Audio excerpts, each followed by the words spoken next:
É com muito gosto que recebemos hoje aqui no Musas o Carlos Taibo, investigador libertário, que foi professor da Universidade Autónoma de Madrid, estou a dizer bem. Desde há muitos anos ele, na sua reflexão, foi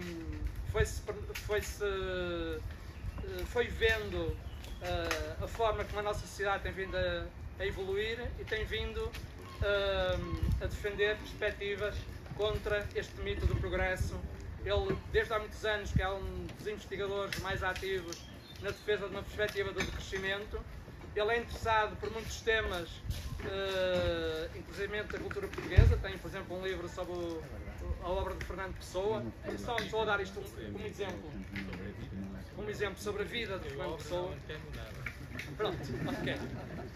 E se calhar ele melhor que eu faria a própria apresentação. Eu peço-lhe muita desculpa pelo trabalho que isto foi e, portanto, vamos ouvi-lo, está bem?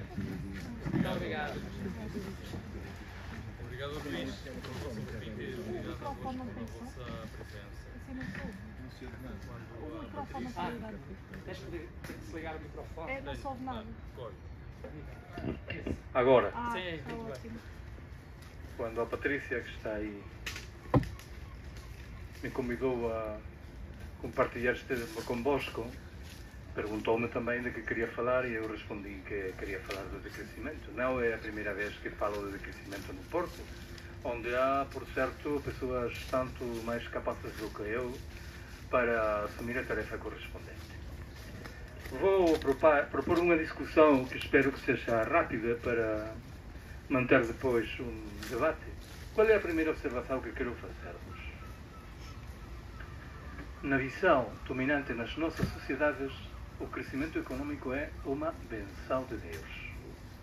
O que se afirma é que onde há crescimento econômico há também coesão social, serviços públicos razoavelmente alicerçados, níveis altos de consumo. A pobreza, a desigualdade, o desemprego, enfim, não progredem. Tenho eu a impressão de que é preciso discutir todas estas superstições. Vou enunciar ao respeito meia dúzia de ideias. Primeira, o crescimento econômico não gera, ou não gera necessariamente coesão social. A China, como sem dúvida sabeis, cresceu notavelmente nas 3 últimas décadas. Não creio que ninguém afirme seriamente que a China é hoje um país socialmente mais coeso do que era 30 anos atrás. Segunda, a relação entre o crescimento econômico e a criação de postos de trabalho é muito mais nebuenta do que poderia parecer. As economias capitalistas desenvolvidas cresceram notavelmente nesses 30 últimos anos que mencionei. E nessa etapa, porém, destruíram objetivamente, em termos numéricos, postos de trabalho. Hoje há menos postos de trabalho que os que havia 30 anos atrás. Terceira, o crescimento econômico traduz-se a miúdo em agressões meioambientais literalmente irreversíveis, que configuram uma herdança muito delicada em termos dos direitos dos integrantes das gerações vindouras.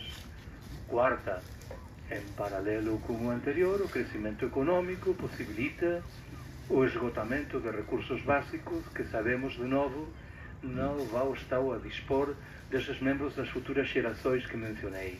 Quinta, o crescimento econômico dos países ricos depende, num degrau ou noutro, da exploração dos recursos humanos e materiais dos países pobres, algo que deveria configurar um problema moral elemental. Sexto e último, no âmbito individual, o crescimento econômico facilita o assentamento de um genuíno modo de vida escravo, em virtude do que tendemos a pensar que seremos mais felizes quantas mais horas trabalhemos, mais dinheiro ganhemos e, sobretudo, mais bens consigamos consumir. Por trás deste modo de vida escravo há 3 grandes pilares. O primeiro chama-se publicidade, um conjunto de técnicas muito eficientes que nos obrigam a comprar o que a miúdo não precisamos é, chegado o caso, talvez, o que objetivamente nos repugna. O segundo é o crédito, que permite que obtenhamos os recursos necessários para adquirir isso que não precisamos.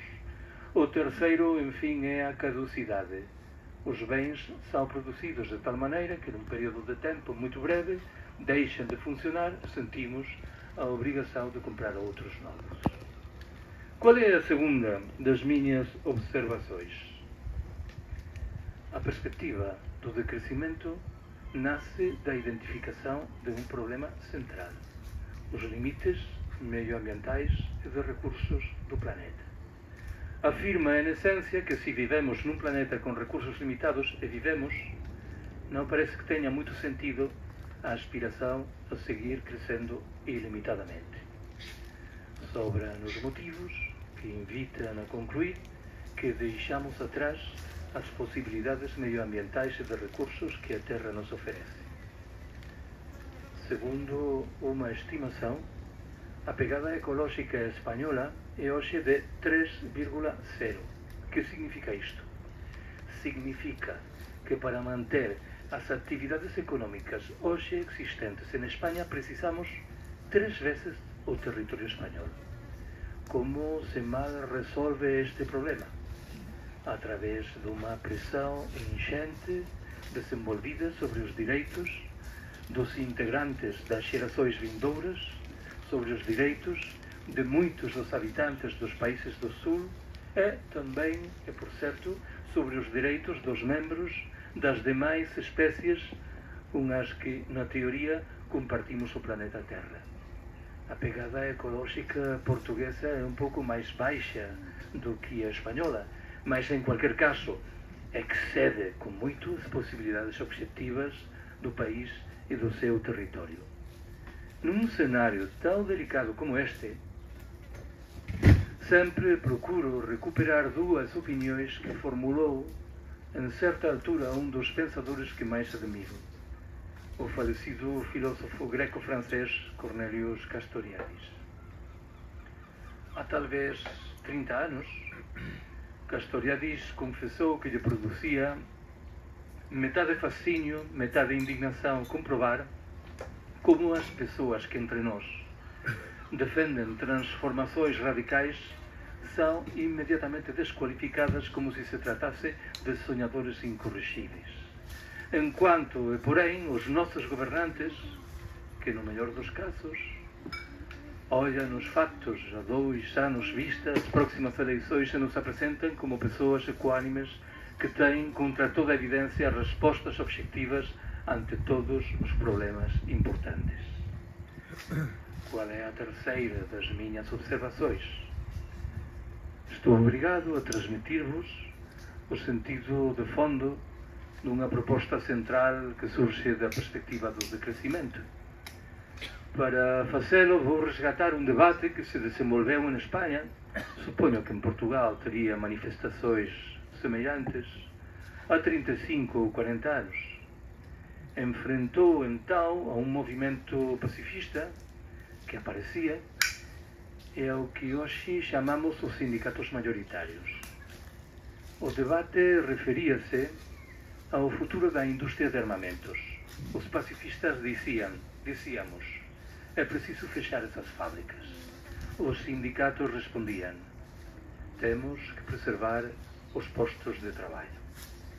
O que estamos a dizer agora é que uma discussão de cariz similar deve cobrar corpo nos anos próximos, claro que extendida a outros muitos setores da economia, aqueles que estão na origem do crescimento espetacular da pegada ecológica.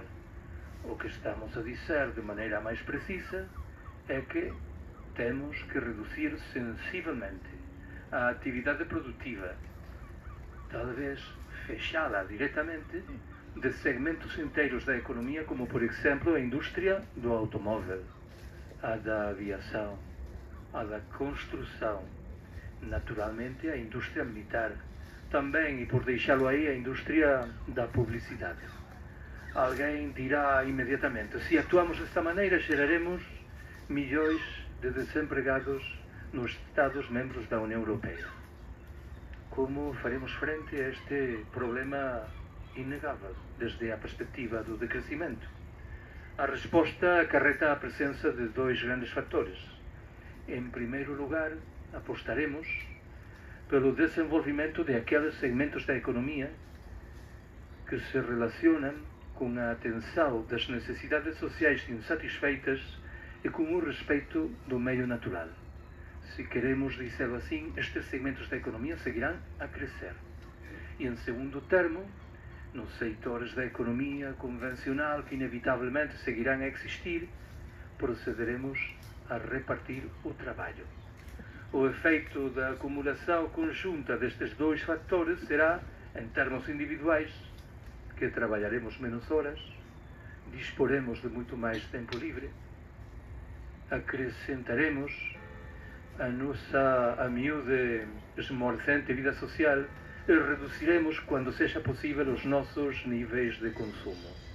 Entendo eu que este panorama é manifestamente preferível ao próprio do modo de vida escravo que mencionei há uns minutos. Interessa-me agregar, porém, duas observações mais sobre o que contei. A primeira enuncia uma obviedade. Não estamos a demandar que os níveis de produção e de consumo sejam levados a zero. Isto seria um absurdo. Estamos a dizer que é preciso reconstruir níveis de produção e de consumo adaptados a níveis solventes paralelos de pegada ecológica. Um estudo realizado não há muito na França concluía que haveria que levar os níveis de produção e de consumo para colocá-los nos próprios da década de 1980. Não se trata de regressar, como alguns interpretam, à Idade da Pedra. 1985 não é a Idade da Pedra. Em segundo lugar, devo salientar que a perspectiva do decrescimento não tem um caráter triste. Parte da certeza de que podemos viver melhor com menos, se somos quem de reduzir significativamente as desigualdades. A perspectiva do decrescimento não tem como ícone fundamental uns lamas que vivem isolados num mosteiro numa cimeira do Himalaia, por respeitável que possa ser esta perspectiva. Se alguém se perguntar, por exemplo, o que os principais pensadores decrescentistas reivindicam em matéria de intercâmbio sexual, responderei que reclamam um crescimento das relações correspondentes, que justificam sobre a base da necessidade de recuperar a vida social que fomos dilapidando na nossa obsessão pela produção, pelo consumo, pela competitividade. Qual é a quarta das minhas observações? A perspectiva do decrescimento não se esgota na reivindicação da necessidade de reduzir os níveis de produção e de consumo nos países ricos do norte opulento. Reivindica, pelo contrário, a introdução de princípios e de valores muito diferentes dos que hoje aplicamos. Quais são considerados telegraficamente esses princípios e valores? O primeiro mencionei-no há um momento. A necessidade de recuperar a vida social, que fomos esquecendo na nossa obsessão em proveito da produtividade e do consumo. O segundo é o ócio criativo. Frente às formas de ócio, sempre vinculadas com o dinheiro, sempre mercadorizadas, que nos oferecem por toda parte. O terceiro é a repartição do trabalho. Ou, se quero dizer o melhor, a repartição dos trabalhos, incluindo também, naturalmente, o trabalho doméstico. A repartição dos trabalhos é uma velha demanda sindical que, infelizmente, foi esmorecendo com a passagem do tempo. O quarto fala da necessidade de reduzir as dimensões de muitas das infraestruturas produtivas, administrativas e de transporte. Em quinto lugar, trataria-se de recuperar a vida local, num cenário de reaparição de fórmulas de democracia direta e de autogestão. Fecho estas considerações como uma sexta e última. No âmbito individual, a aposta tem que ser em proveito da sobriedade e da singeleza voluntárias.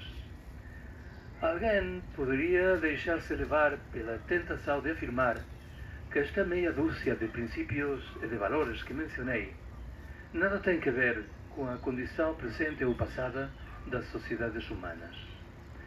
Parece-me que não é assim.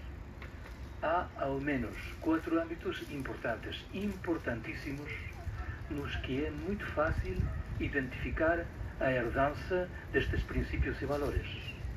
O primeiro desses âmbitos é oferecido por muitas das práticas históricas do movimento operário de sempre. Desde o meu ponto de vista, é evidente que a presença desses princípios e valores é muito mais sólida no caso da tradição libertária, da tradição anarquista, mas não falta de modo nenhum nas outras correntes do movimento operário. Um segundo âmbito de manifestação desses princípios e valores é proporcionado por isso que chamamos trabalho de cuidados, protagonizado de maneira manifestamente maioritária por mulheres, concretado no cuidado amoroso de idosos e de crianças, as mais das vezes longe das relações monetárias e sempre ecologicamente sustentável.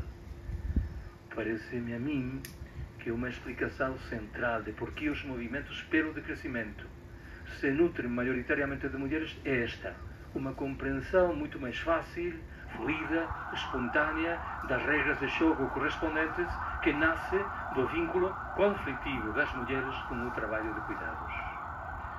Um terceiro âmbito de concreção destes princípios e valores é a própria instituição familiar, a família.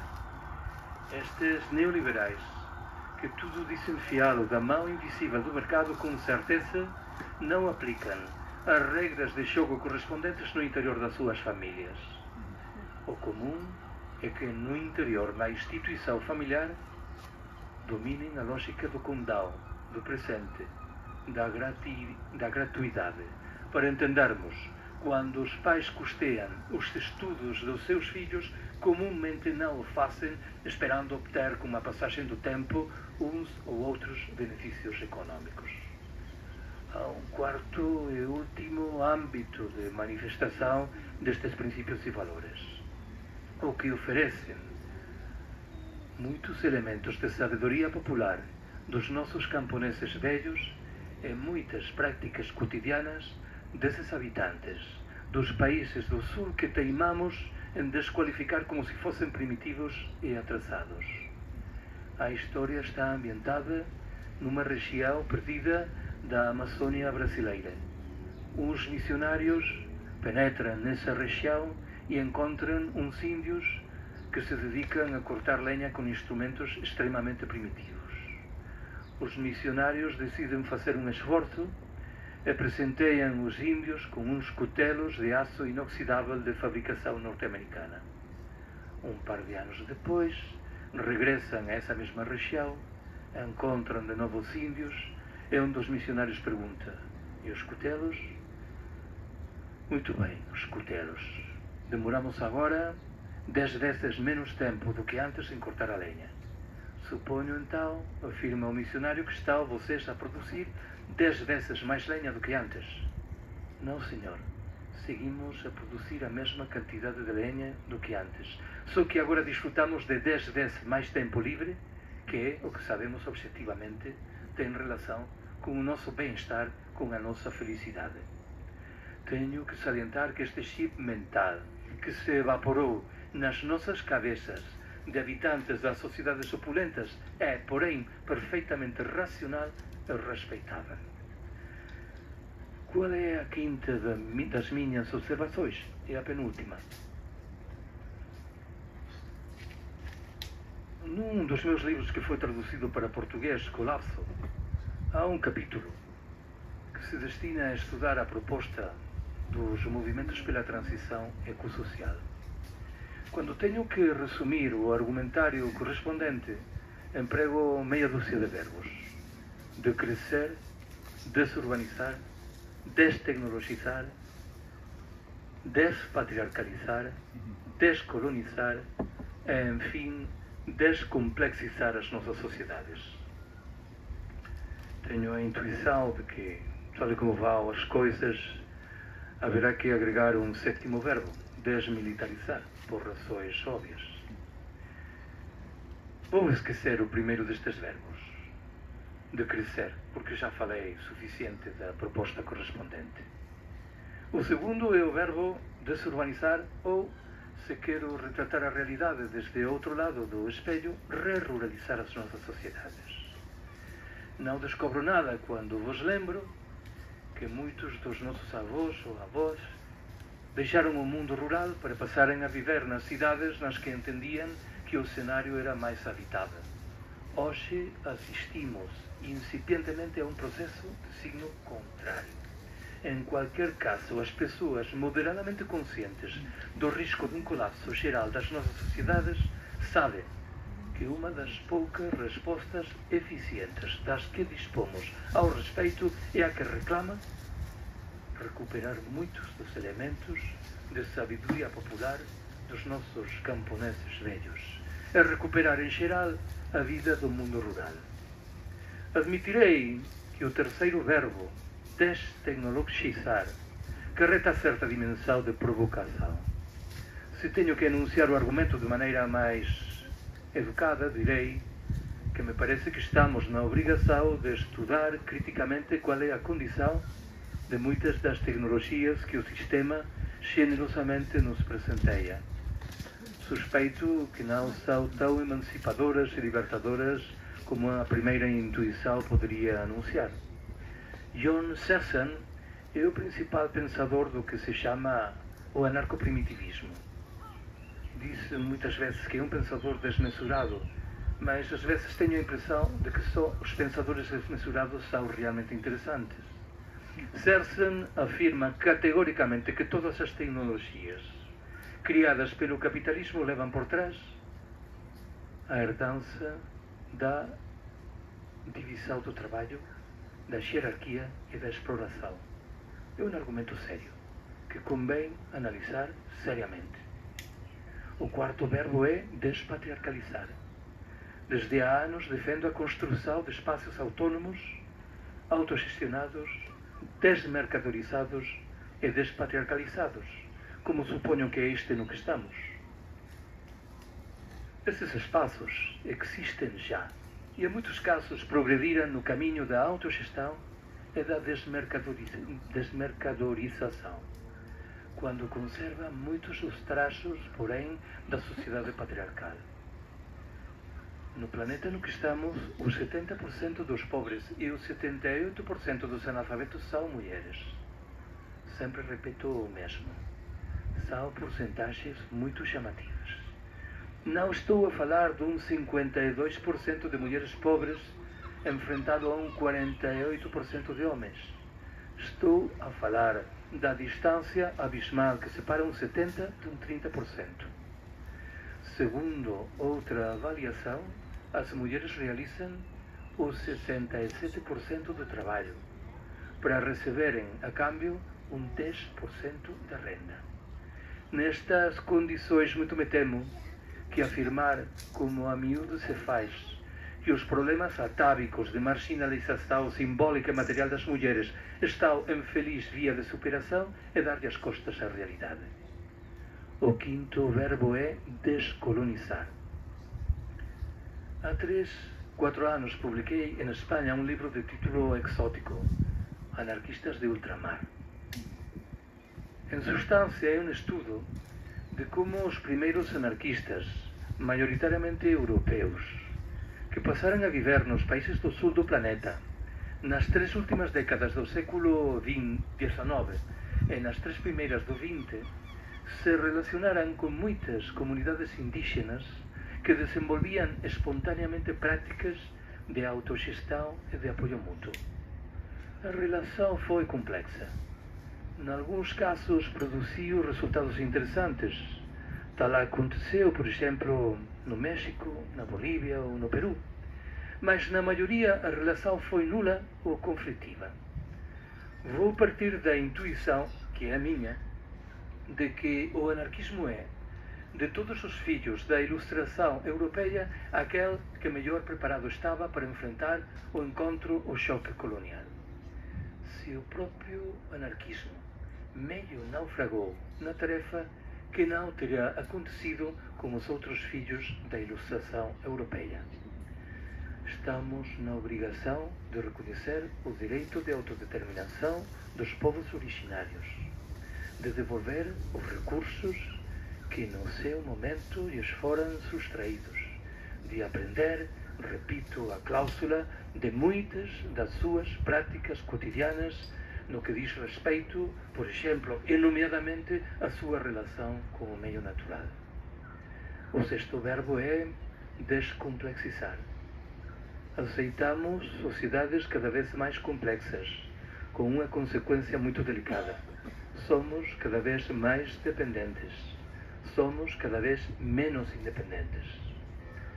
O meu amigo Ramón Fernández Durán morreu em Madrid há 11 anos.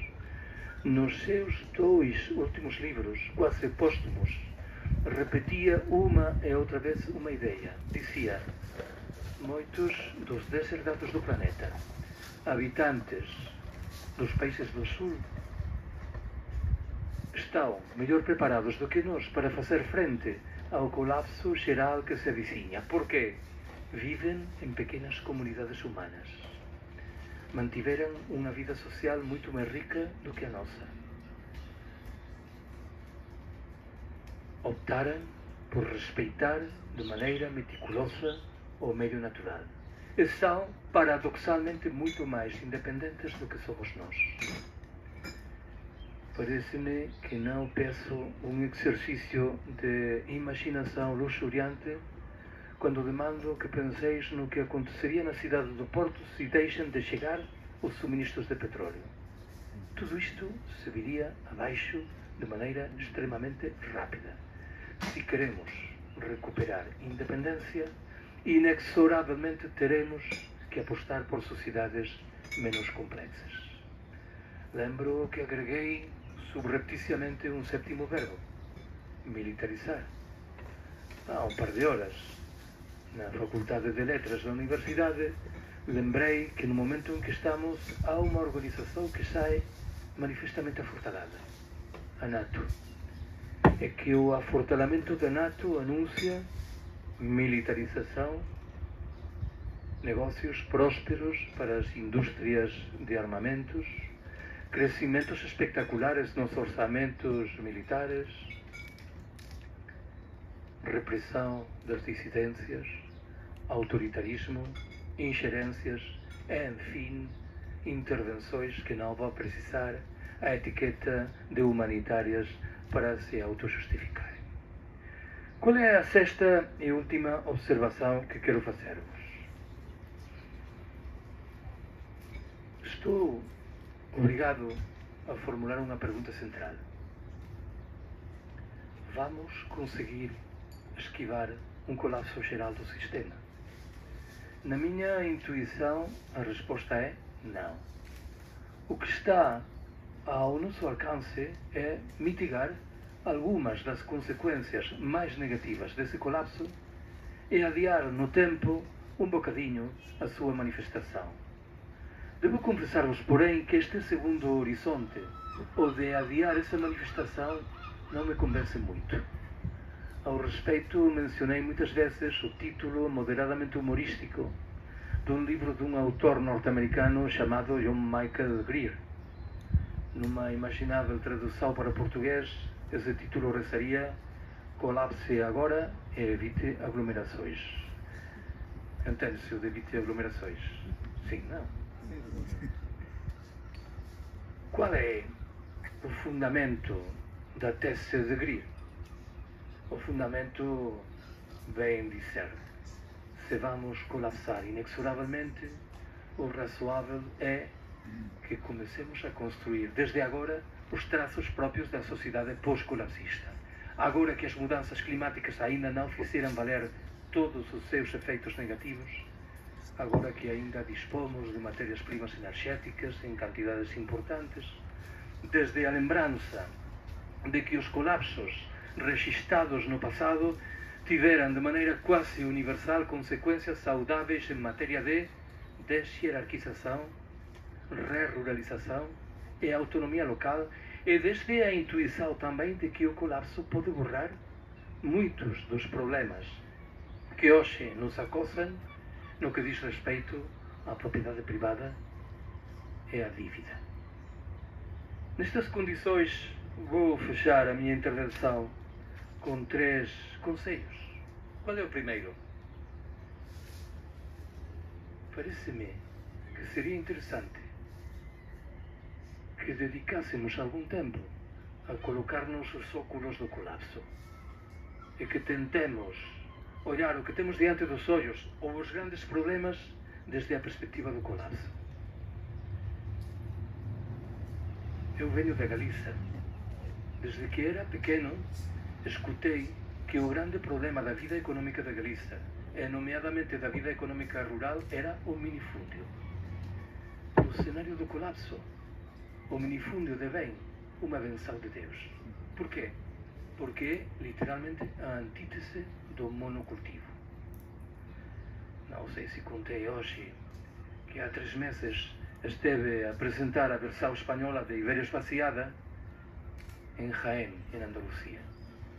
Perguntei aos meus amigos locais que iam comer no cenário do colapso. Azeitonas.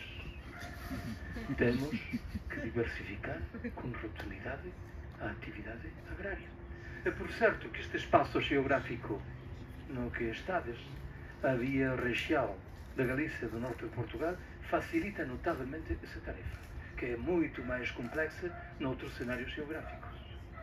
Segundo conselho, não sei se na região do Porto foi desenvolvido algum estudo relativo a quais serão as consequências do colapso no que diz respeito a este espaço geográfico. É uma tarefa muito remuneradora para conhecer o que nos espera e para preparar medidas e fazer frente a isso que nos espera. Ponho de novo um exemplo. Há uns meses esteve também no lançamento desse livro, Iberia Vaciada, em Palência, uma das capitais da província de Castela-Leão, em Espanha. Eu lembro que em determinada altura assinalei que os traços da cidade de Palência preparavam um colapso mais ou menos suave. Por quê? A cidade está numa encruzilhada de caminhos. Tem no seu arredor superfícies agrícolas importantes. Conta com água em abundância. E tem um carácter mais bem vetusto, tradicional. Tomou a palavra um jovem assistente.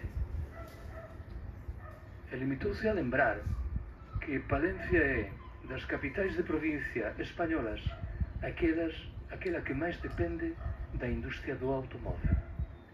E isto, claro, obrigava a mudar radicalmente o meu diagnóstico. O lógico é que no cenário do colapso a indústria do automóvel se venha abaixo. E isto terá consequências dramáticas numa cidade como Palência. Terceira e última observação ou conselho. Tenho a impressão de que muitos dos conceitos que empregamos durante muitas décadas, que serviram para pôr ordem nos nossos conhecimentos, vão deixar de servir.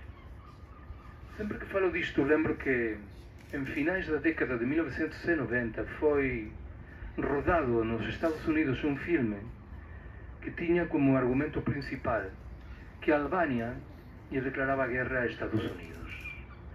Numa tertúlia de intelectuais na França, na que havia um albanês, discutiram se esse filme se podia projetar na Albânia ou feria sentimentos nacionais profundos.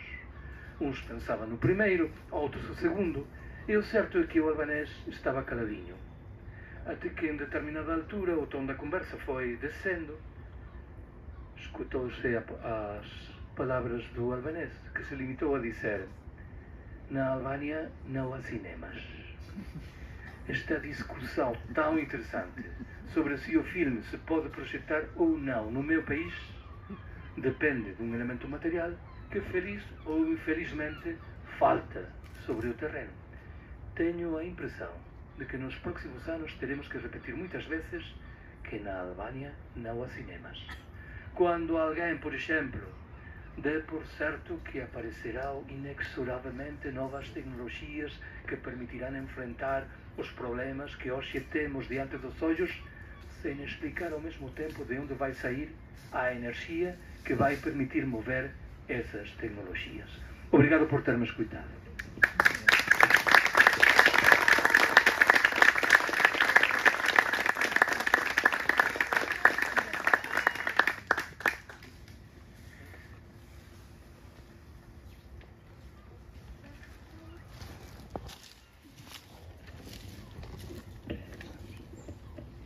Penso que o Carlos estará disponível a responder a algumas das questões que possam querer colocar. Do contrário, é muito na cerveja.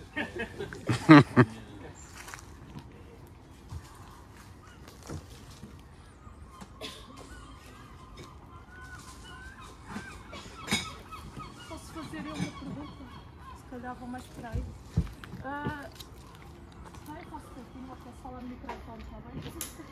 Então fala mais alto. Sim. Não, a proposta do decrescimento, que eu não conheço muito bem, parece-me, porque estudo filosofia medieval e estou mais próxima desse contexto, parece-me com a proposta do franciscanismo, sem a parte do celibato, não é? Tirando essa parte, e o problema que os franciscanos já na altura viveram, dentro da própria ordem, era como é que se convence que não precisamos de tanta coisa, e é essa a pergunta que eu faço, como é que se propõe isto às pessoas que estão habituadas a ter muitas coisas?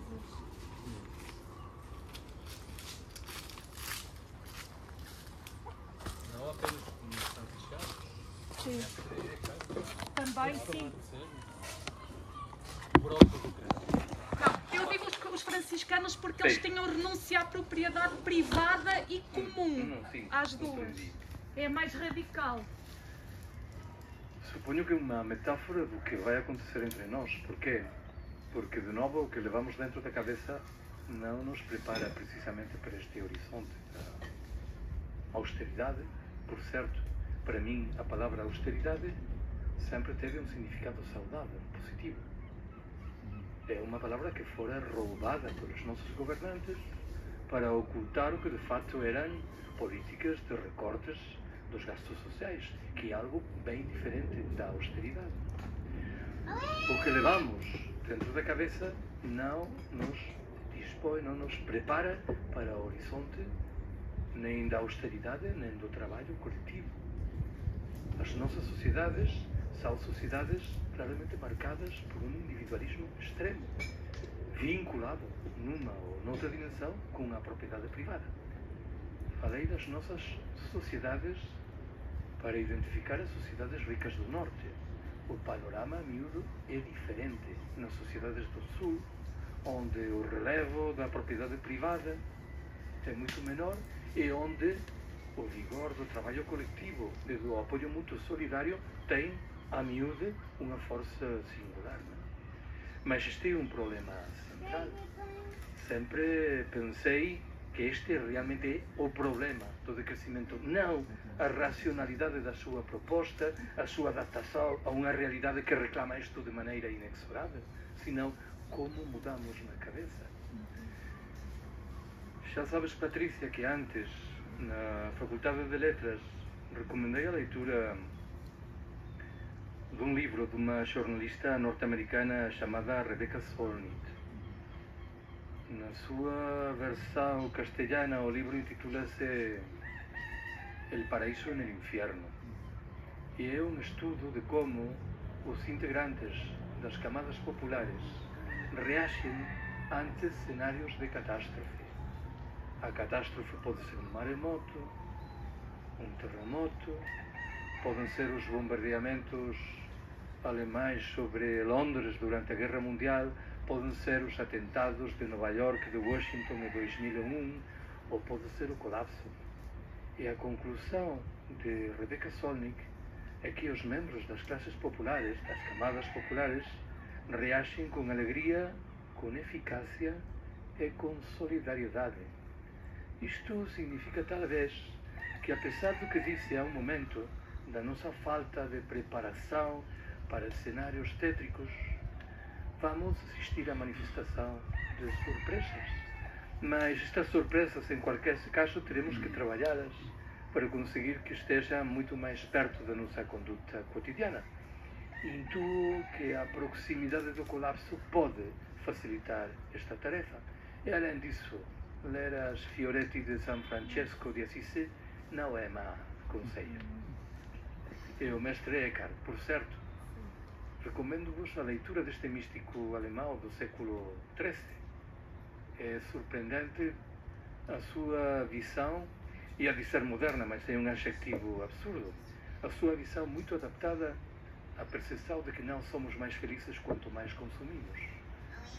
Mas bem, o que deveríamos concluir é literalmente o contrário. Olá, boa tarde. Desde já obrigado pelas tuas palavras. Eu tenho um pensamento que gostava de partilhar contigo, que é esta questão do decrescimento. Para mim vem muito associada à questão de tu poderes desacelerar enquanto corpo. De alguma maneira, este crescimento também obriga-te, a mim, a um desaceleramento de estímulos, de práticas. E às vezes esse desaceleramento não é fácil, porque tu estás habituado e estás num estímulo constante. És estimulado pela televisão, pelo scrolling, por tudo e mais alguma coisa. Obrigado. Então, a minha questão aqui é: como é que tu preparas o teu corpo e a tua mente para este crescimento ou este desaceleramento, para não entrares em doença mental, ok? Obrigado. Já gostaria de ter resposta à tua pergunta, mas não a tenho, infelizmente. O primeiro que há que fazer é certificar que precisamos adaptar-nos a esse cenário, porque não estamos preparados, repito, para fazê-lo, não? Também é verdade que a crise geral das nossas sociedades indiretamente pode facilitar o processo. Há muita gente no desemprego.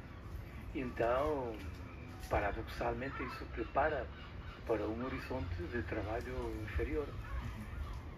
Hoje eu não empreguei aqui o adjetivo precapitalistas, aplicado a sociedades que vivem num âmbito mental muito diferente do que o nosso, mas que retratar o que significa esse conceito parece-me que tem sentido que recupere uma anedota que retrata bem o que significa.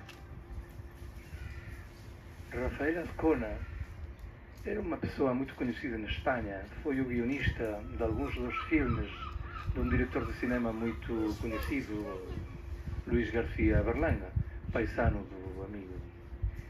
E Azcona contava que na década de 1950 fez uma viagem de carro entre Madrid e Zaragoza. E em determinada altura parou numa vila, observou que havia um bar, entrou, pediu um café com leite e observou que no balcão havia umas madalenas. Diz-se em português também madalenas. E eram as mais saborosas que provara na sua vida. Sabedor de que uns amigos iam fazer o mesmo caminho, recomendou que se detivessem nessa vila, procurassem o bar e provassem as madalenas. Tempo depois, combina com eles e pergunta: encontrasteis a vila? Sim, naturalmente. O bar era muito fácil também, estava muito visível. Aqui eram muito saborosas as madalenas. Não, não havia madalenas. Não havia madalenas. Perguntasteis por elas? Sim. O proprietário do bar, pouco amigo de falar, respondeu: já não las hacemos. Las pedían mucho. Olho com a frase, porque é um torpedo na linha de flotação da nossa cosmovisão económica. Nós entendemos que se um bem, uma mercadoria é objeto de demanda, o que temos que fazer é produzir, produzir e produzir. Este homem decidir a recuperar, e este é o sentido da tua pergunta, a sua condição de homo económicos, perdão, a sua condição de homo enfrentada à condição de homo económicos que herdara de um sistema que lhe convidava a trabalhar 14 horas cada dia sem falar em realidade com ninguém. O único que escutava era um café com leite e 2 magdalenas, e decidir a recuperar a sua vida primitiva. Devo salientar que este homem não era um revolucionário.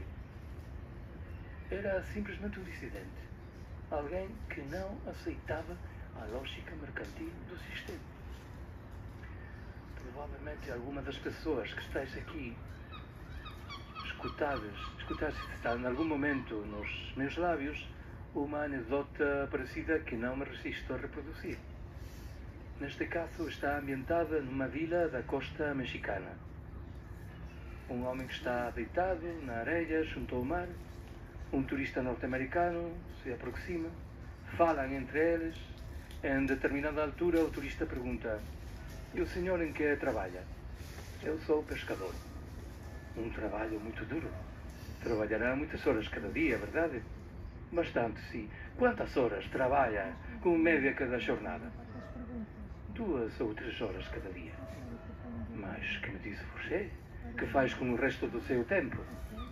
"Eu levanto-me tarde, pesco um par de horas, jogo um tempinho com os meus filhos, durmo a sesta com a minha mulher e saio no sol pôr a beber umas cervejas."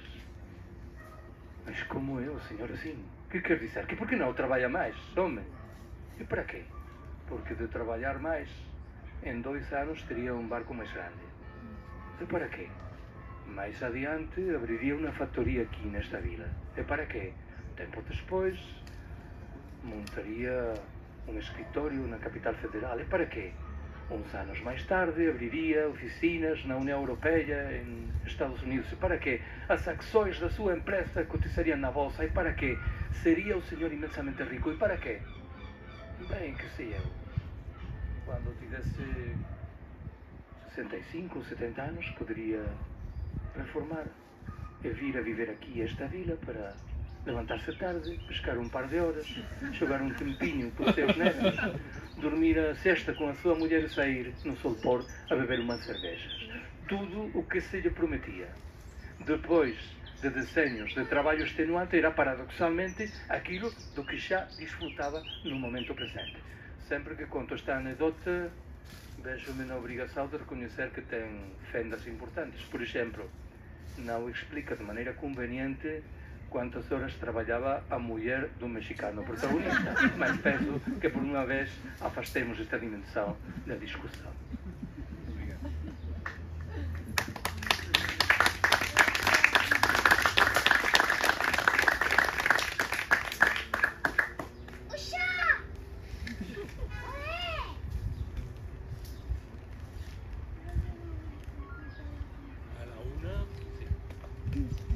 Boa tarde.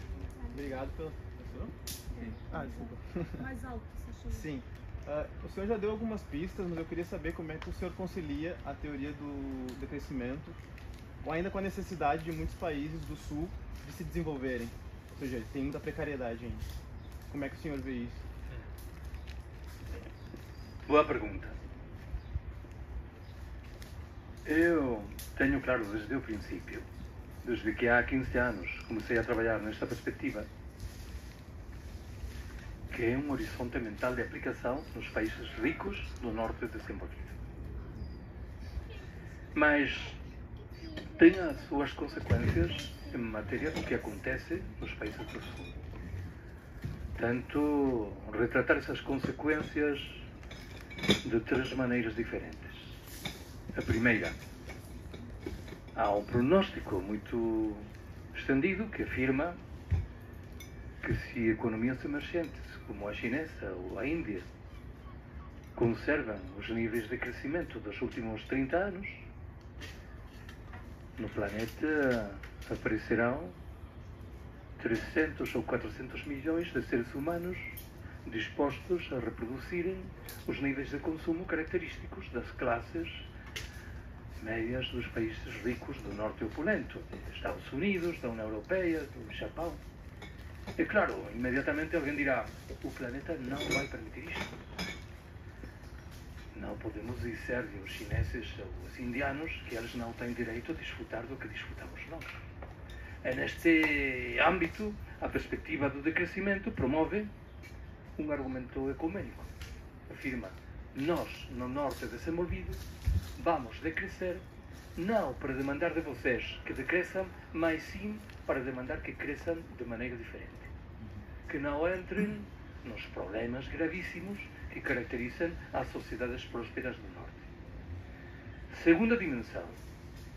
Provavelmente sabeis que o principal pensador decrescentista é um francês chamado Serge Latouche. Latouche trabalhou muitos anos sobre a África subsaariana. Eu lembro que uma vez lhe perguntei se a sua teoria do decrescimento não era tributária em boa medida da sua experiência pessoal na África subsaariana. E imediatamente respondeu que sim. Um dos livros de Latouche sobre a África está traduzido para espanhol. Intitula-se, se não mal me lembro, La Outra África. Em determinado momento dessa obra, afirma, lembra, que na Europa Ocidental há gente, não sei se muita ou pouca, que tem má consciência em relação com a África. Por quê?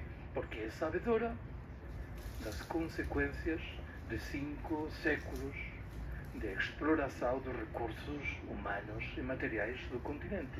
E essa má consciência a miúdo se manifesta na ideia de que temos que ajudar os africanos. Latouche responde provocativamente. Não será mais inteligente que nos deixemos ajudar pelos africanos? Em que sentido? Muitas sociedades africanas, em condições de penúria extrema, mostraram a sua capacidade para resolverem solidariamente muitos dos problemas. Uma capacidade que infelizmente nós perdimos. Latouche agrega de novo provocativamente. Se queremos ajudar os africanos, o melhor que podemos fazer é deixá-los tranquilos. Eram muito mais felizes há 5 séculos antes da chegada do homem branco do norte. Eu limito-me a agregar uma pequena observação. Se dispomos de uma vacina para curar esta ou outra doença, entreguemos a vacina. Qual é a terceira dimensão desta relação?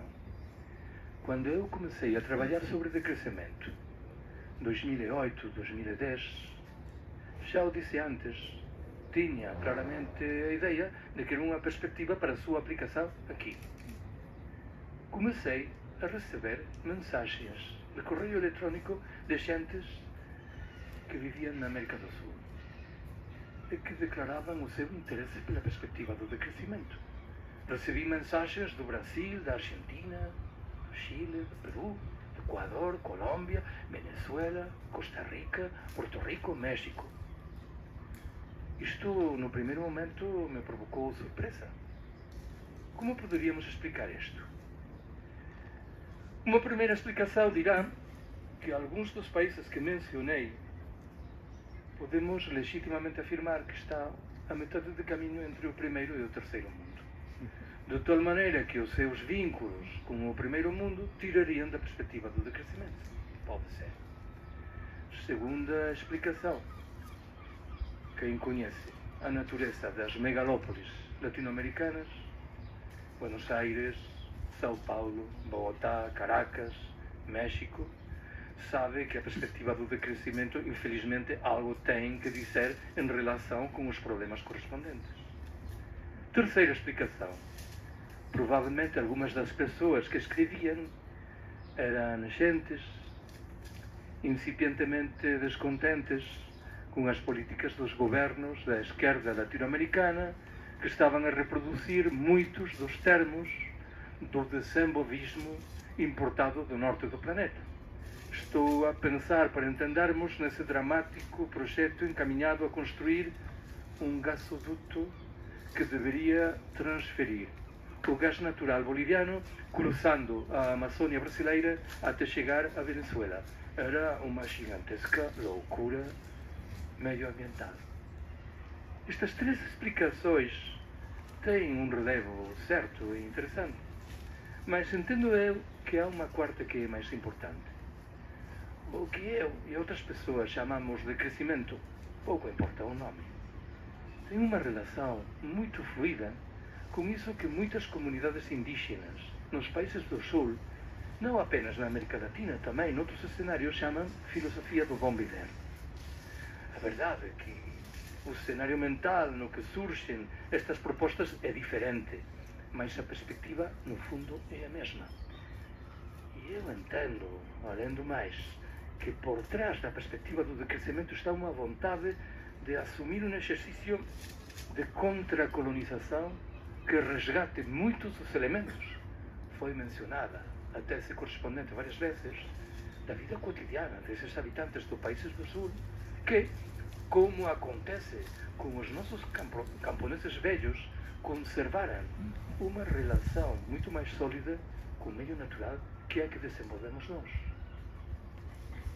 Eu sou, foi mencionado antes pelo amigo Luís, um libertário, e muitas vezes recebi uma pergunta que mais ou menos disse: bom, isso das ideias anarquistas está muito bem, mas onde se transmitiram na realidade de maneira consistente e prolongada?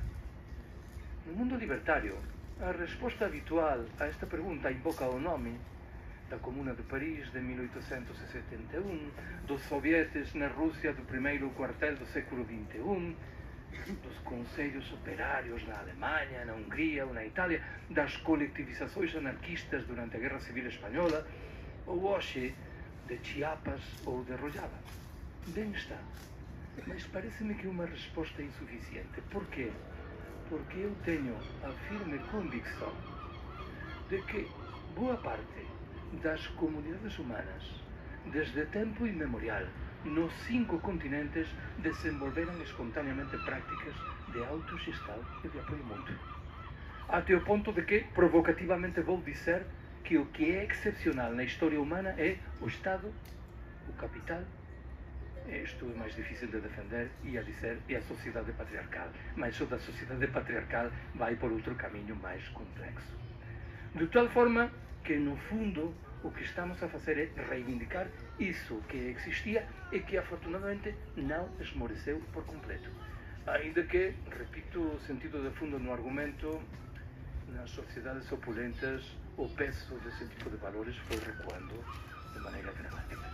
Por isso, nos surpreende a resposta do aragonés do VAR, isso de já não las hacemos, las pedían mucho. Carlos, falaste que nesta etapa da vida humana, que é o colapso que estamos já a viver, há uma necessidade absoluta de gerarmos respostas com base no apoio mútuo. Eu queria perguntar-te o seguinte: achas que nesta sociedade do colapso, ao mesmo tempo que alguns buscam respostas no apoio mútuo, achas que o colapso arrastará consigo também a ruína das chamadas organizações representativas dos trabalhadores, como os sindicatos? E como é que será? Também arrastará necessariamente as respostas de organizações representativas dos trabalhadores, como a CNT ou a CGT em Espanha? Ou para isso haverá eventualmente respostas diferentes ou procuras de caminhos para chegar ao tal apoio mútuo?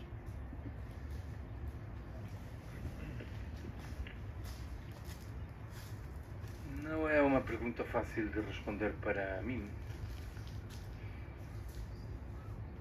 A minha intenção primeira era responder provocatoriamente que os sindicatos, infelizmente, já desapareceram há tempo como instrumentos de resistência eficiente. Eu suspeito que algo disto é verdade, mas intuo ao mesmo tempo que, se prescindíssemos dos sindicatos, o cenário seria ainda pior. De tal forma que melhor manter alguma vontade de esforço. Tu sabes que em Espanha há 2 sindicatos maioritários, Comisiones Obreras e a Unión General de Trabajadores. Há 3 dias, por primeira vez na minha vida, recebi um convite da União General de Trabalhadores para falar de decrescimento. Não quero me enganar. Tenho certeza de que o que havia por trás era um processo mental de uma pessoa que em determinado momento decidira que esse debate devia ter presença no seu sindicato. Digo de outra maneira, não era uma mudança estratégica encaminhada a contestar os alicerces da sociedade capitalista. Os sindicatos arrastram um problema grave que alcança o próprio sindicalismo alternativo. Outorgam um relevo central ao salário e ao emprego. Isto tem sempre como consequência que outros problemas ficam numa margem pouco importante. Mudar isto não é fácil, nem sequer no caso do sindicalismo alternativo. Eu já sei que em Portugal há, no mundo alternativo, certa admiração pelo sindicalismo libertário espanhol. Admiração que, por um lado, entendo. A CGT tem 105.000 membros e a CNT talvez 10, 15.000. São cifras muito respeitáveis, mas tenho que salientar o mesmo que disse agora. A semana passada ou esta, esteve em Manresa, em Barcelona, convidado pela CNT local. Tinham 100 membros, mas ativos estavam 3 ou 4 pessoas. Este é um esquema que se repite por toda parte. A gente se adire a um sindicato para se beneficiar de uma assessoria laboral a resolver um problema que tem no emprego. Mas a dinâmica de construção de uma realidade diferente não está aí. Este é um elemento que sempre menciono quando tenho que dialogar com sindicalistas. Lembrarás que na minha palestra defendi em determinada altura a criação de espaços autónomos, autogestionados, desmercadorizados e despatriarcalizados. Infelizmente a presença dos sindicatos nesse mundo é muito reduzida, ainda que elas mesmas reconhecem que deveriam estar presentes. Temos, enfim, que repensar o que vai acontecer com as relações laborais no cenário do colapso. O que perguntaste serve para que recupere um argumento que utilizei de maneira muito rápida. Provavelmente lembrareis que disse que o colapso podia levar-se consigo muitos dos problemas que hoje temos em matéria de propriedade privada e de dívida. Por quê? A minha tese, ou uma das minhas teses principais, é que o colapso vai ser um golpe muito forte que vai obedecer às instâncias que se caracterizam pela centralização e pelo emprego intenso de energia e de tecnologia. Em linguagem mais clara, os Estados, as grandes empresas, as Forças Armadas vão padecer os efeitos do colapso de maneira muito grave. Isto vai reduzir boa parte das suas capacidades repressivas. Se se reduzem essas capacidades, os mecanismos em defesa da propriedade privada vão ser muito menos fortes do que no passado. É a possibilidade de exigir o pagamento da dívida, no caso dos indivíduos frente aos bancos, ou no caso dos países pobres frente às organizações financeiras internacionais, vai recuar de novo de maneira sensível. E isto provavelmente vai abrir o caminho a fórmulas de sindicalismo que lembrem ao próprio, no caso espanhol, anterior a 1936. Seria muito saudável que estas fórmulas de sindicalismo de combate se reunissem com projetos precapitalistas. Muitas vezes pensei que o feitiço que ainda hoje segue a produzir em boa parte da população espanhola o movimento libertário anterior à Guerra Civil tem a ver com isto. Essa gente, os militantes da CNT, procediam, na maioria dos lugares, de zonas rurais, ou eram filhos ou netos de gentes originárias de zonas rurais, de tal forma que conservaram boa parte do eco do trabalho coletivo e do apoio mútuo que vinha dessas culturas pré-capitalistas. Se conseguíssemos fazer isto, que é o que eu interpreto que estão a fazer os zapatistas no México, os curdos de Rojava, misturar uma cultura pré-capitalista com um projeto anticapitalista, teríamos feito boa parte do caminho. Além disto, eu sempre disse que tenho que confiar na gente comum. Porque, do contrário, o que estou a dizer não tem sentido nenhum. Do contrário, seria o enésimo projeto vanguardista que pode ter uns alicerces conceptuais muito respeitáveis, mas não romperá em nada. E eu disse hoje na Faculdade de Letras, estavas tu, escutaste, que esses grupos de apoio mútuo que apareceram nos momentos iniciais dos confinamentos, em março de 2020, merecem uma reflexão pelo humilde. E anunciei ao respeito 3 razões diferentes. A primeira, o facto filológico de que muitos desses grupos decidiram autodescrever-se como grupos de apoio mútuo.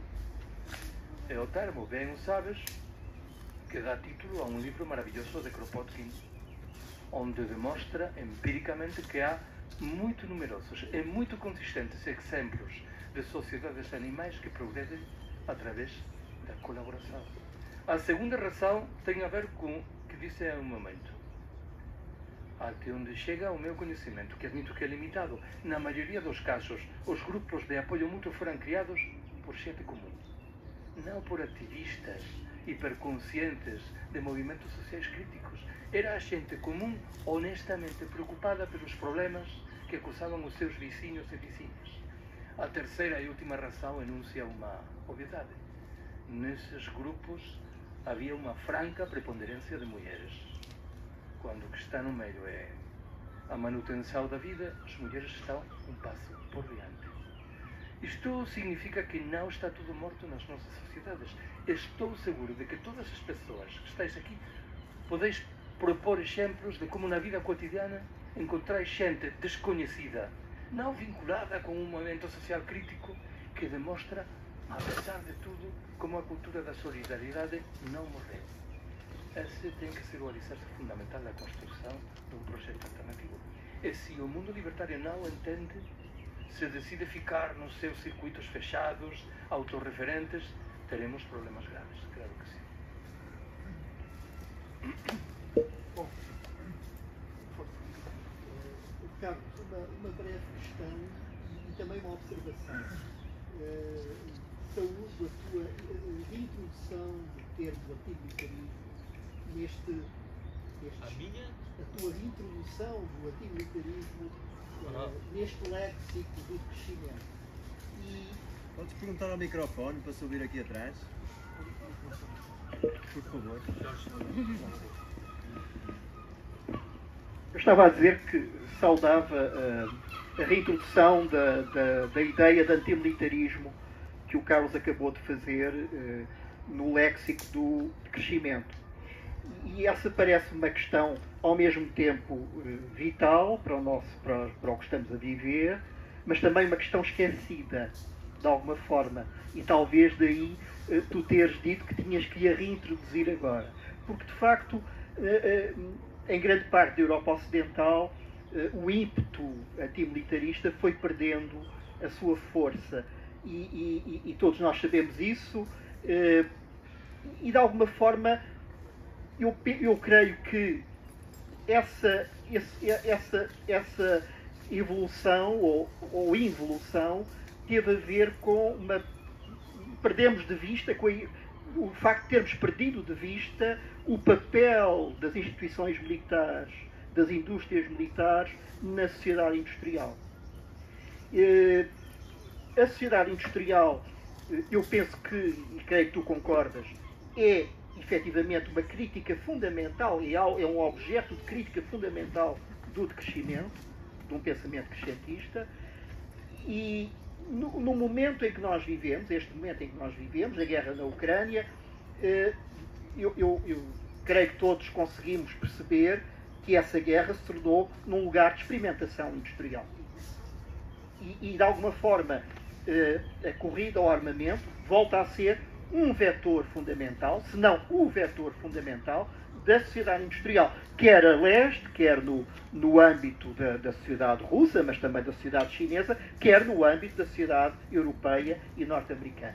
Ou seja, voltamos de alguma forma a ser intimados a mobilizar-nos em torno da inovação militar, em torno da experimentação militar, em torno do investimento militar.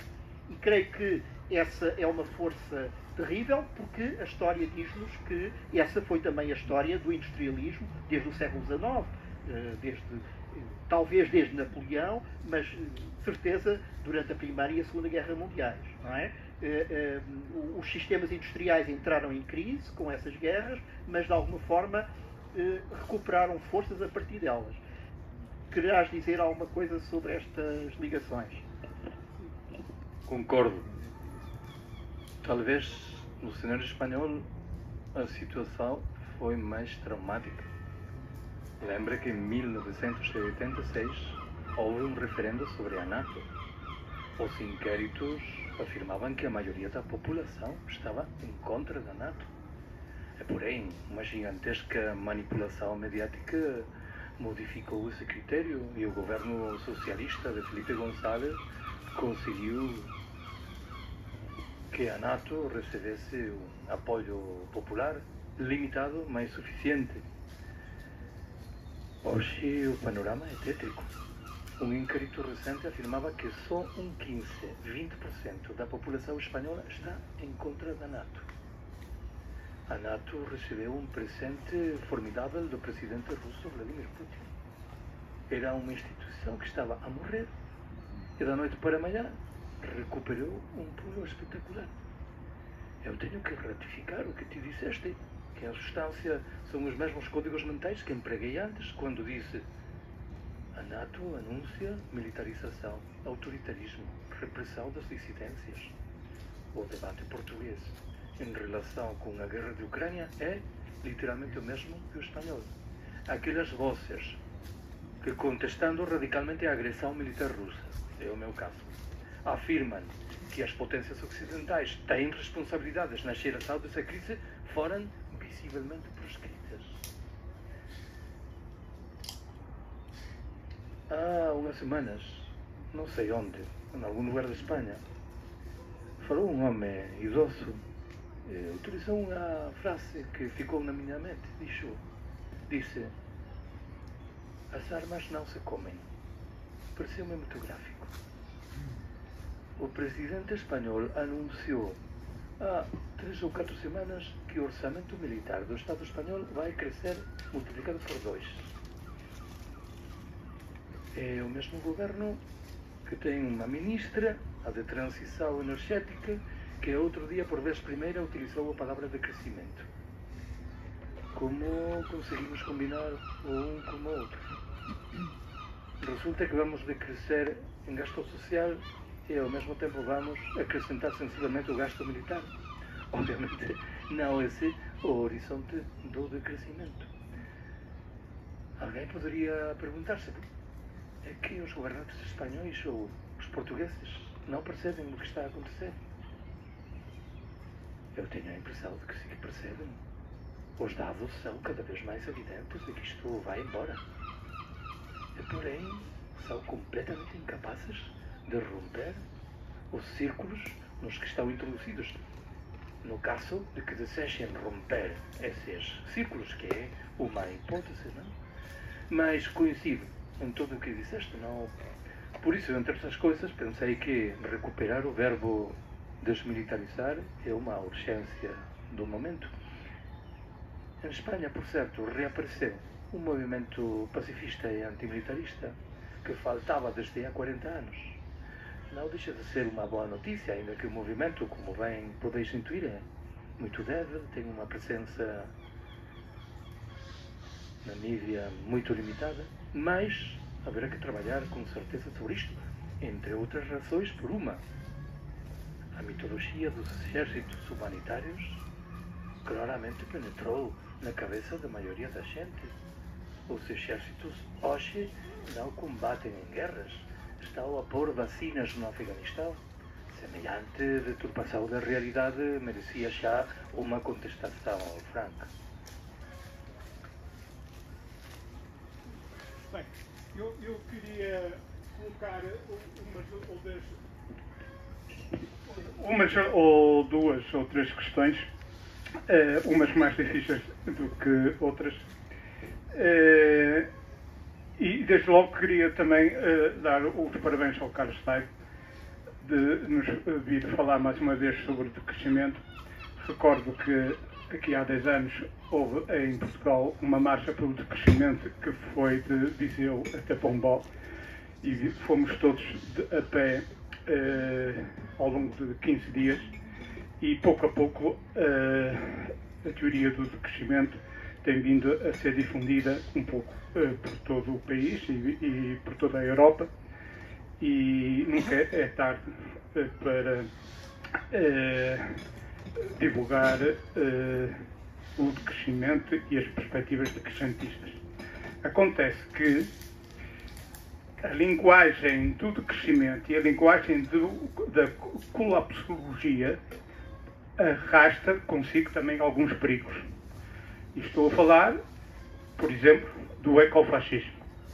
Isto é, as classes dominantes, quando se defrontam com uma situação de colapso económico, um colapso ambiental, etc., recorrem às vias fascistas. Não é? E nós sabemos que com esta guerra e com esta militarização, as coisas ainda estão mais facilitadas nesse caminho. Não é?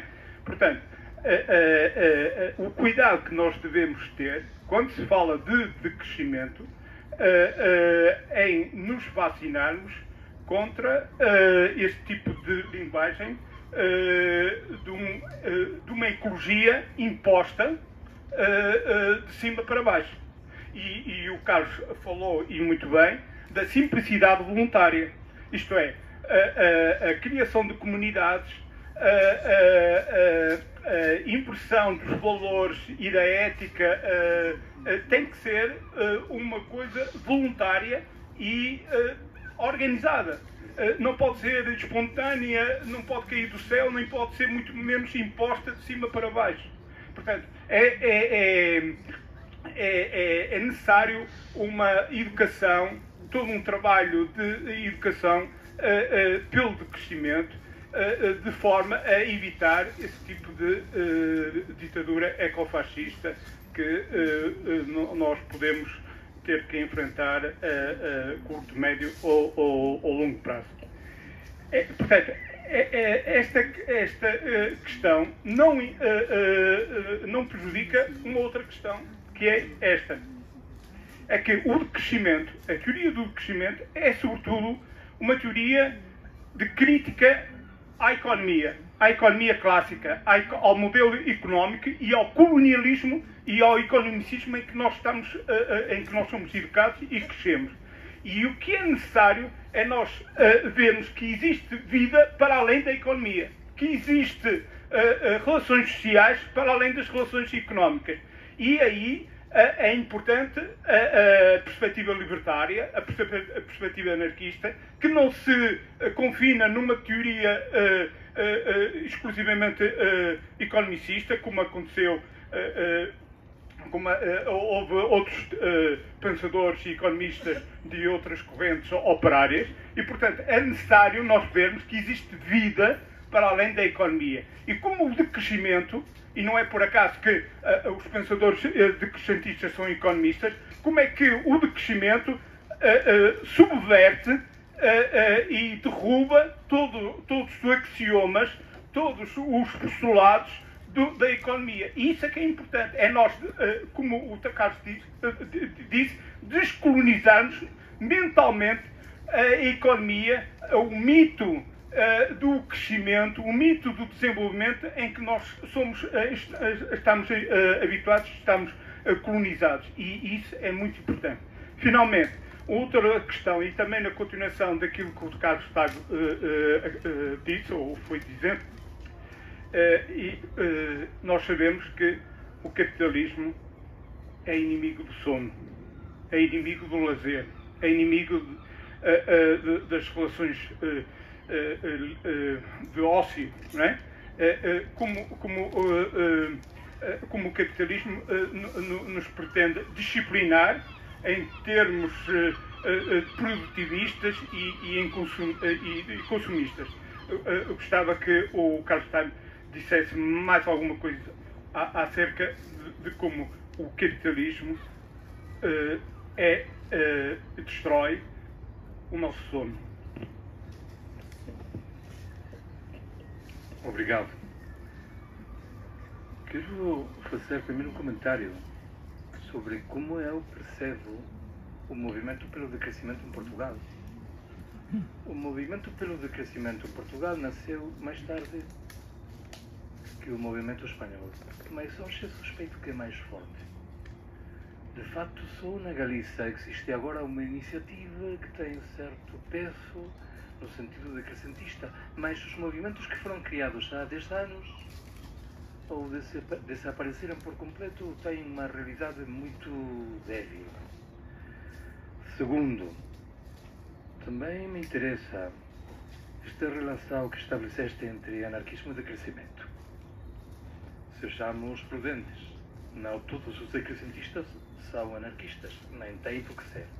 Mas é certo que há uma sintonia de ferramentas mentais e de práticas materiais que coloca estas duas perspectivas num âmbito muito próximo. Ultimamente tenho a impressão de que no conjunto do decrescimento há uma ruptura cada vez maior entre os estamentos académicos, os economistas, os sociólogos que se movem na perspectiva do decrescimento e os ativistas de base. Os primeiros são gentes muito mais próximas às instituições, talvez porque dependem de ajudas, de bolsas, de tal maneira que estão muito mais dispostos a artelhar iniciativas que, em substância, reclamam dos governantes isto ou o outro.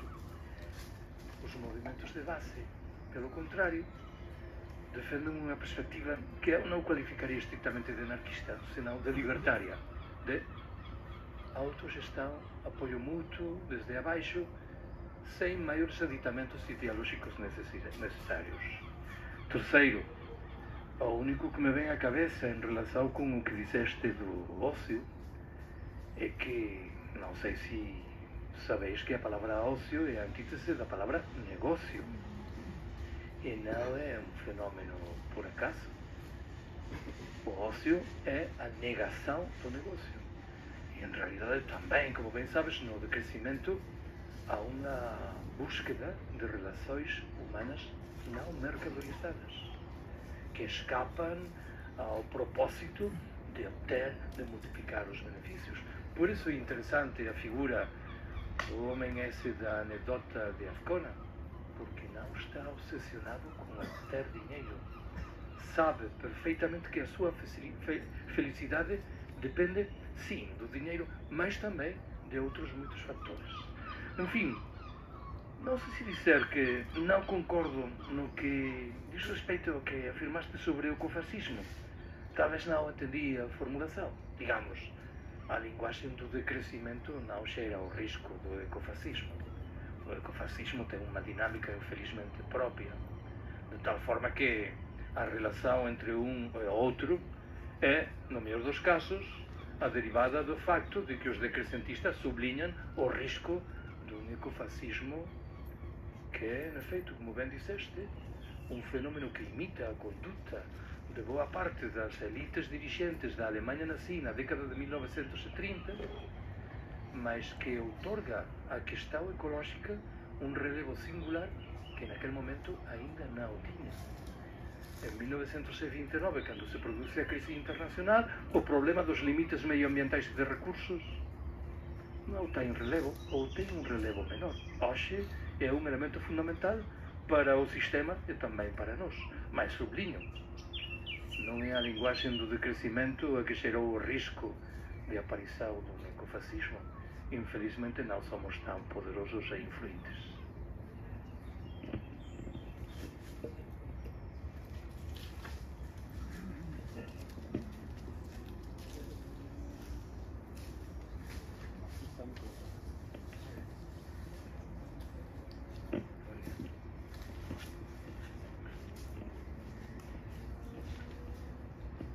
eu pergunto-me porque é que o pensamento anarquista, a que eu associo de modo não exclusivo, mas associo a ideia do crescimento, entre outros,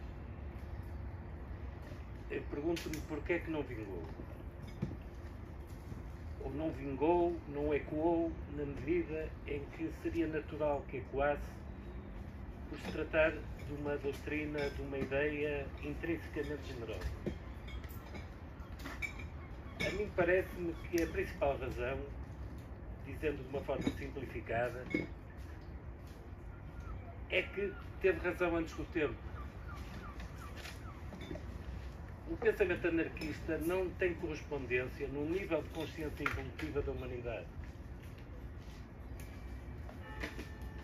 Falou-se aqui, e bem, das sociedades pré-capitalistas, das sociedades rurais.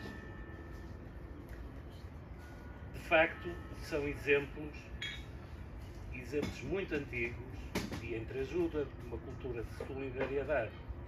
Mas vamos ver em que sistema se geraram essas relações de solidariedade.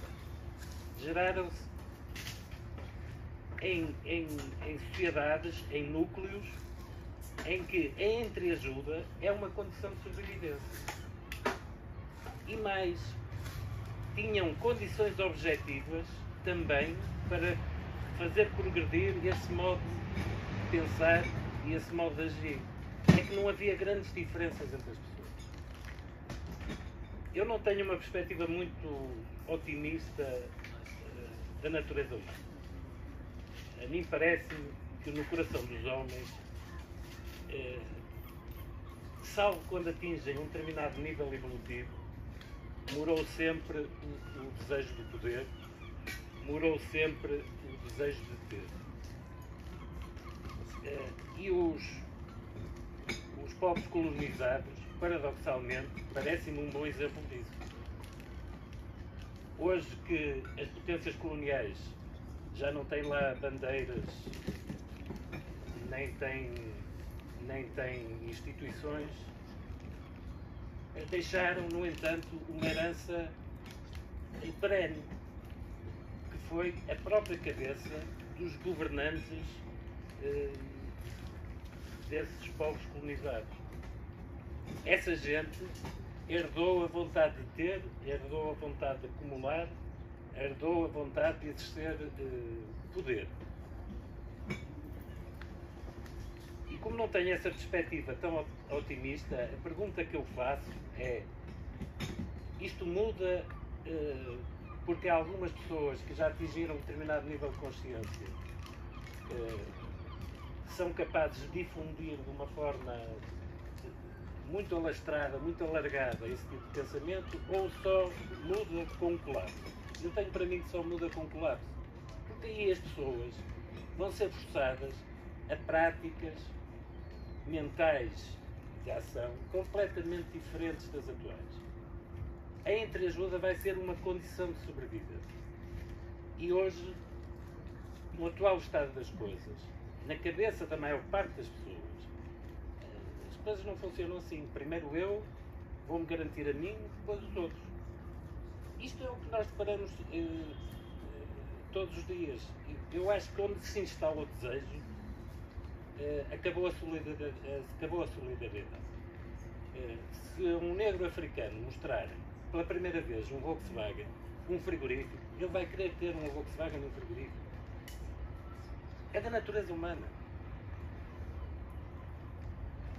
E, portanto, a mim parece-me que só quando existir esse colapso é que isso vai forçar as pessoas, as comunidades, como existia nas sociedades pré-capitalistas, que eram condições de sobrevivência à própria entreajuda.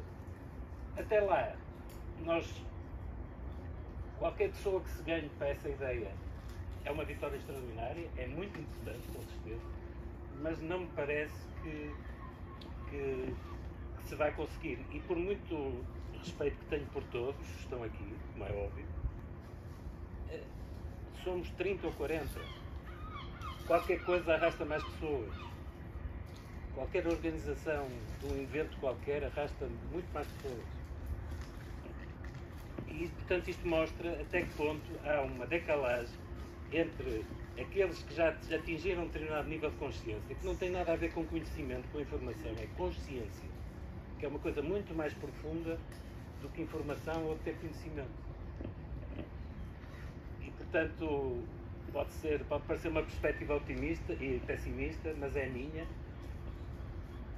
Eu creio que as coisas só vão mudar quando isto colapsar. E era isso que eu queria perguntar ao Carlos, se acha que se põe as duas hipóteses ou só se põe a uma hipótese. Isto é, se as coisas podem mudar e mudar a um ponto e evitar o colapso, ou se pelo contrário, por muito boa vontade de alguns, isto vai mesmo colapsar e aí vamos todos, os que sobreviverem ao colapso, vamos todos organizar-nos necessariamente de outra maneira.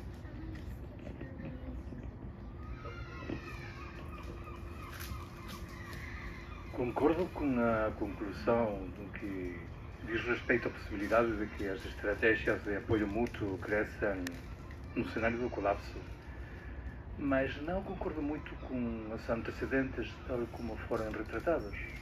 Porque eu digo, não são divergências fundamentais. Eu não sou um experto nisto, mas se um lê os antropólogos, não parece ratificável a conclusão de que só quando se alcançam níveis altos de consciência é quando se chega a defender estratégias de solidariedade. Mas me parece que a culturização, o fenômeno civilizatório, vai reduzindo e debilitando essas estratégias. Segundo elemento, claro, parece que interpretamos que a globalização, por empregar este termo, chegou até o último lugar do planeta. Não é completamente certo. E se chegou, não chegou com a mesma intensidade. Sei que por uma vez há um livro importante que está traduzido para português, mas não foi traduzido ainda para espanhol.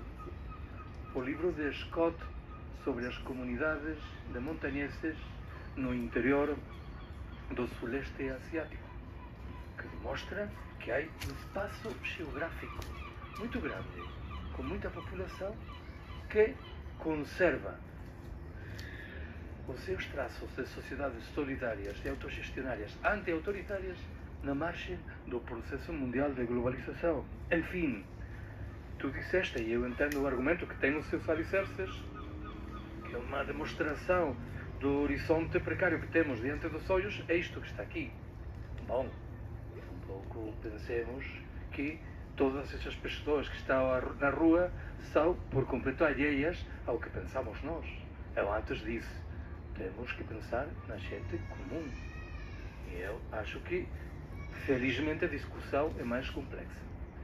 Mas concordo no principal, que é na ideia de que o colapso pode provocar surpresas no sentido saudável.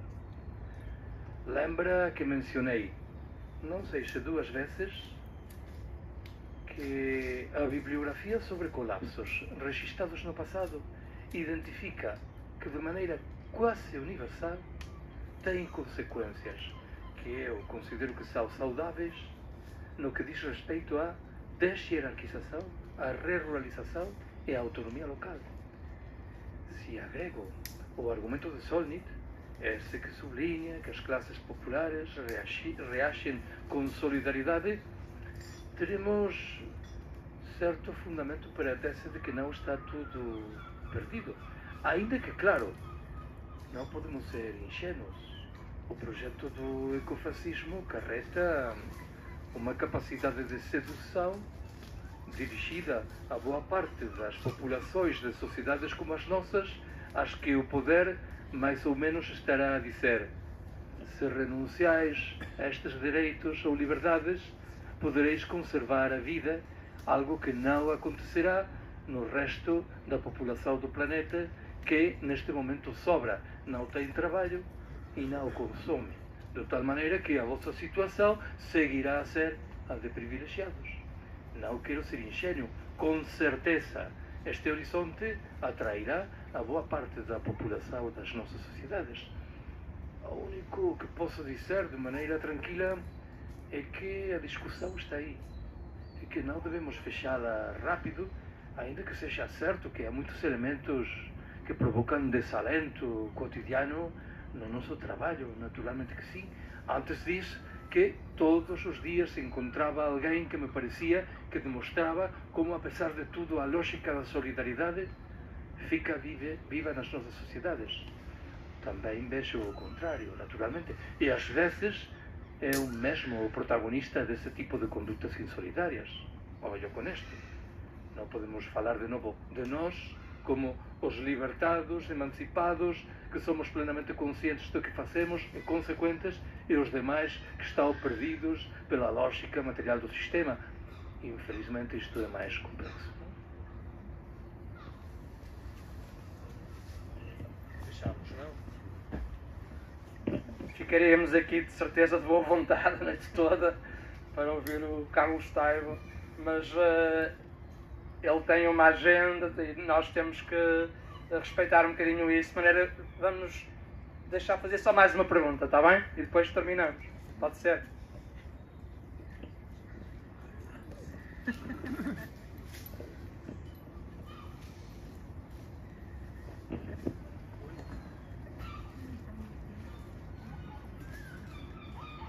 Visto que estamos a falar do crescimento, não seria interessante falar do crescimento intelectual, visto que a nossa sociedade molda e estrutura tanto o nosso intelecto e digamos, as racionalizações que nós damos a certas atitudes. Quando procuramos um motivo para fazer espaços autogestionados e criar grande parte dessa ideia, quando estamos tanto à procura de motivos, acho que cria um bocado a desconexão do próprio trabalho de o fazer, tal como o grande problema do colapso, a nossa grande preocupação com o colapso, eu diria que é problemática, porque o colapso é o momento, é o futuro a colapsar para o passado, já estamos à espera de um colapso há bastante tempo. E eu acho que um crescimento intelectual seria interessante. Gostava de saber a sua perspectiva no assunto.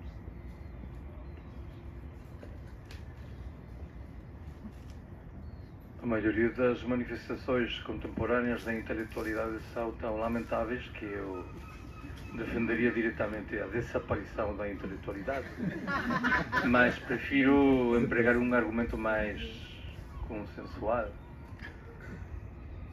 Há um termo que empregavam os anarquistas espanhóis antes da Guerra Civil, suponho que também os portugueses, é que em castelhano resta la propaganda por el hecho, a propaganda pelo facto, que eu entendo o que queriam dizer. Queriam dizer, está bem organizar palestras como esta, publicar livros, editar revistas, convocar manifestações ou concentrações, mas o mais rentável que podemos desenvolver é a tentativa de construir na realidade social, material, o que levamos dentro da cabeça, demonstrando que é possível fazer as coisas de maneira diferente às regras de jogo que o sistema impõe. Esta é uma perspectiva claramente anti-intelectual. Sublinha que o que tem relevo é a ação, e a mim parece-me que é muito sugestiva. Eu sempre pensei que se um anarquista é um ser superior aos outros é por isto, não pela beleza das suas ideias ou pela capacidade de expressá-las de uma ou de outra maneira, senão pela sua vontade de adaptar-se à realidade cotidiana das gentes que sofrem e que muitas vezes são os que dão as lições mais interessantes em termos objetivos de construção. Há umas semanas teve uma confrontação dialética muito dura com uma mulher na Argentina.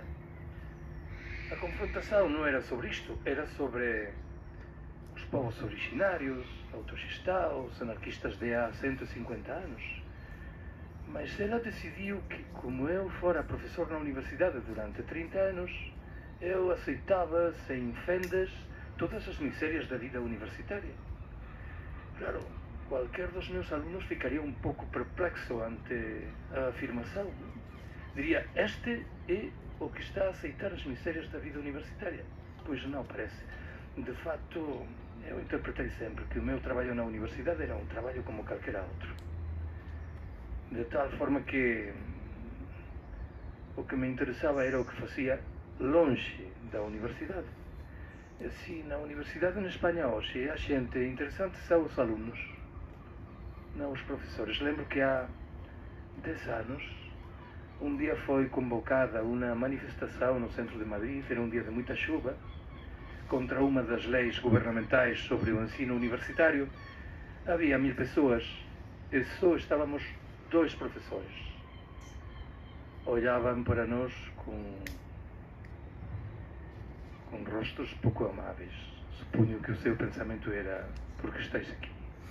Se não estivesses os dois, poderíamos dizer: não houve nenhum professor. Por culpa vossa temos que introduzir aí uma correção estúpida, porque a correção é estúpida, porque certamente a maior parte do professorado está claramente vinculado com a miséria do mundo no que estamos. E ainda pior, com a lógica que é comum às universidades em todo o planeta, da competição mais feroz, da denúncia do companheiro, de tal maneira que eu aceito de bom grau que temos que decrescer também no âmbito intelectual, ainda que eu tenho um problema, é que sou um bibliofrénico e não sei como seria a minha vida sem poder comprar materialmente, sentir a propriedade privada dos livros, mas todos levamos o sistema capitalista dentro da cabeça e eu não poderia ser uma exceção.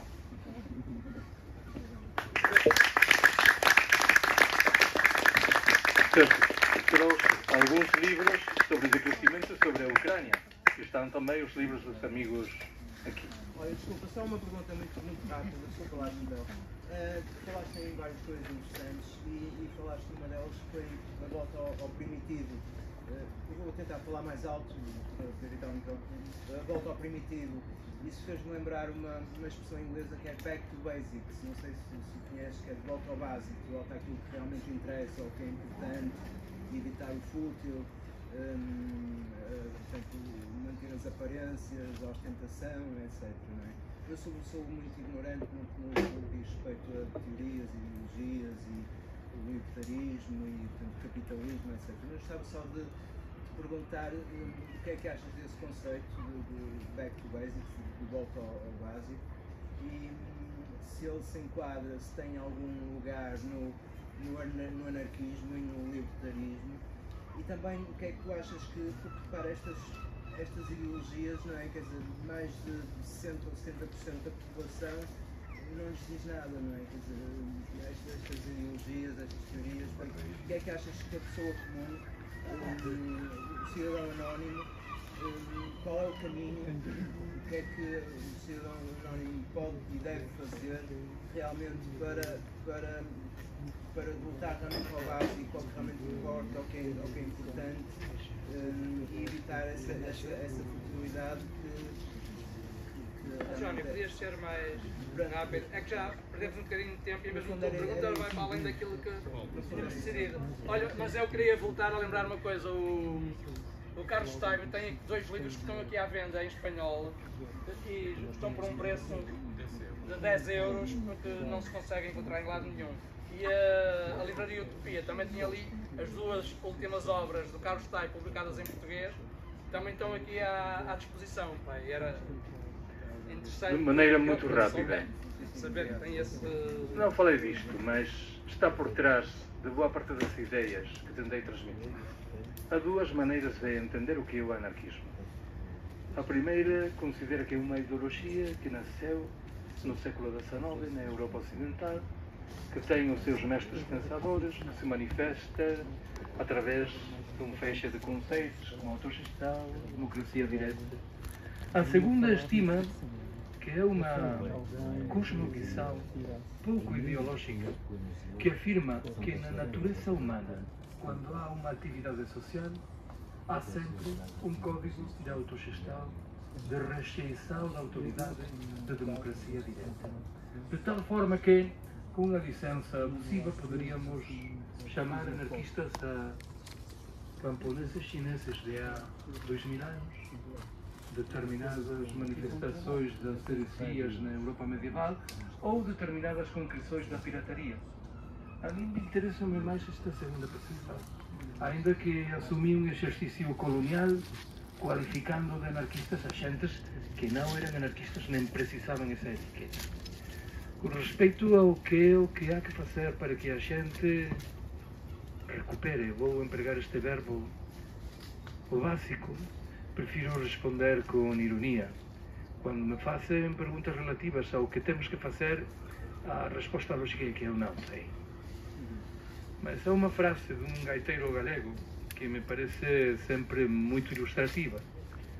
Falo de um homem de Lugo, de mais de 80 anos, muito velhinho, que foi convidado a participar numa palestra sobre gaitas nas Astúrias. E em determinado momento fizeram-lhe uma entrevista na rádio e o jornalista perguntou-lhe por um gaiteiro asturiano que se chama Evia, que toca uma gaita experimental, heterodoxa, não eletrónica, sem soprar. E o seu era concluir que o gaiteiro de Lugo, que era um velhinho tradicional, não gostava dessa manifestação artística, mas deveu pensar: e é o que vou ganhar criticando um colega contra o que não tenho nada? E deu com uma frase, suponho que em espanhol, que vos recomendo empregar para sair adiante ante uma pergunta como a tua. Disse: pues verá usted, si le digo la verdad, le mentiría. Obrigado. Mais uma coisa, quero agradecer mais uma vez, em meu nome, do Musas e do Instituto de Filosofia da Faculdade de Letras da Universidade do Porto. Foi pelo Instituto de Filosofia que foi possível o professor Carlos Taibo estar aqui, por isso agradeço também ao Instituto de Filosofia e mais uma vez ao professor Carlos Taibo. Obrigada.